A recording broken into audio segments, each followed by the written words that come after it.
Transform your data. Transform your business. Over the next few minutes, we're going to talk about how you can take what might be your company's biggest hidden liability, all that data, and turn it into your most powerful strategic asset. So let's start with a really big question. Is your data an asset or is it a liability? Now, it seems simple, but the answer is absolutely crucial.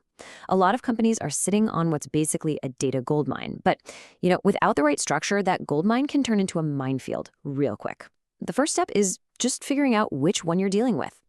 Okay, before we can even think about building a solution, we have to get a handle on the problem. Because bad data, it's not just some IT headache, right? It's not a minor inconvenience. It has a very real and often a very, very high cost to the entire business. I mean, you can think of the risks of bad data like a domino effect. It all starts with low-quality information, which, of course, leads to flawed business decisions. And that can cause direct financial losses, not to mention seriously damage your reputation. It can even land you in hot water with legal penalties for not complying with regulations like GDPR. And all the while, your teams are struggling, productivity is down, because they're trying to work with data they just can't trust. It's a really vicious cycle. So, how do we break that cycle? Well, the answer is something called data governance. Let's dig into what that actually means. The easiest way to think about data governance is as the official rulebook for your data. And here's the key thing. It's not about locking data down or restricting access. Not at all. It's about making sure everyone knows the rules of the road, how data's collected, how it's stored, how we use it, and how we protect it. It's what brings some much-needed order to what can otherwise be a totally chaotic data landscape. All right, so the first and most fundamental principle is accountability. This is huge. It just means that for every piece of data, someone is clearly responsible for it. You have defined owners, so if, let's say, a critical customer report is wrong, we know exactly who's accountable for fixing it. No more finger-pointing. Next up, we have integrity. This is all about making sure your data stays accurate, consistent, and trustworthy through its entire life. So from the second it's created to the moment it gets archived, you can have confidence that it hasn't been accidentally changed or corrupted. It's really about preserving the reliability of your most important information. And the third principle here is transparency. This one's pretty simple. It means all the rules, all the procedures, they're clearly documented and everyone can get to them. When people understand how data is governed, it builds a ton of trust, and it helps create a culture where everybody feels responsible for doing the right thing. Okay, so we've got the core principles, but how do you actually, build this thing? Well, the good news is you don't have to invent it all from scratch. There are well-established blueprints you can follow. There are a few main blueprints out there to choose from. For a really data-focused organization, there's DAMA DMBOK. It's super comprehensive, covers everything. Then, for businesses that are more focused on aligning IT with business goals, you've got COBIT, which is great for control and structure.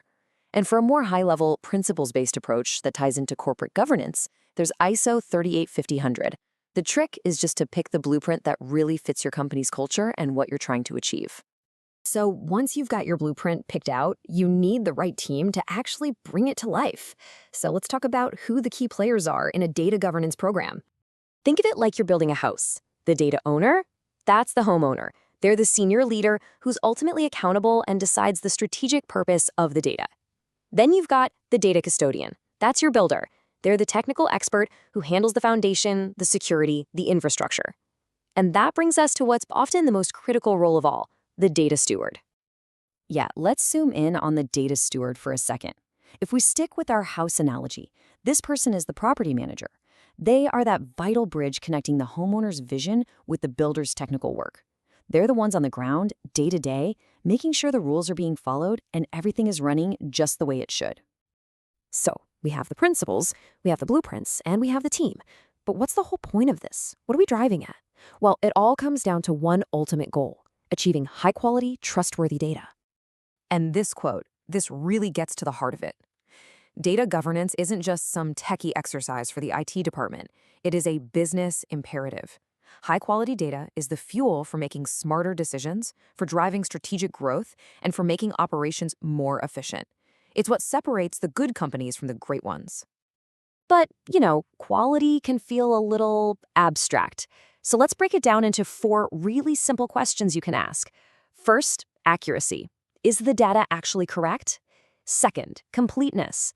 Are we missing anything important? Third, consistency. Does it look the same everywhere in all our different systems? And finally, timeliness. Is the data there when we actually need to use it? If you can confidently say yes to all four of those, you are in fantastic shape. All right, so theory is great, but how do you actually make all of this happen? Let's walk through a really practical 4-step roadmap to put everything we've talked about into action. First, you've got to assess your needs. Why are you even doing this? Is it for compliance, better decisions, reducing risk? Get clear on that first. Second, plan and prepare. This is where you figure out the scope, you get everyone on board, and you pick your framework. Third, you implement. You assign those roles we talked about, you train your team, and you roll the whole thing out. And finally, and this is so important, you have to monitor and improve. Data governance isn't a one-and-done project. It's an ongoing process of measuring what's working and always getting better. So there you have it. We've covered the why, the what, and the how. You literally have the blueprint to turn your data from a liability into a true strategic asset. So the only question left is, what's the first step you're going to take to start building that trust in your data? If you like this video, then like, subscribe, and share with your near and dear people. Let's grow smarter together.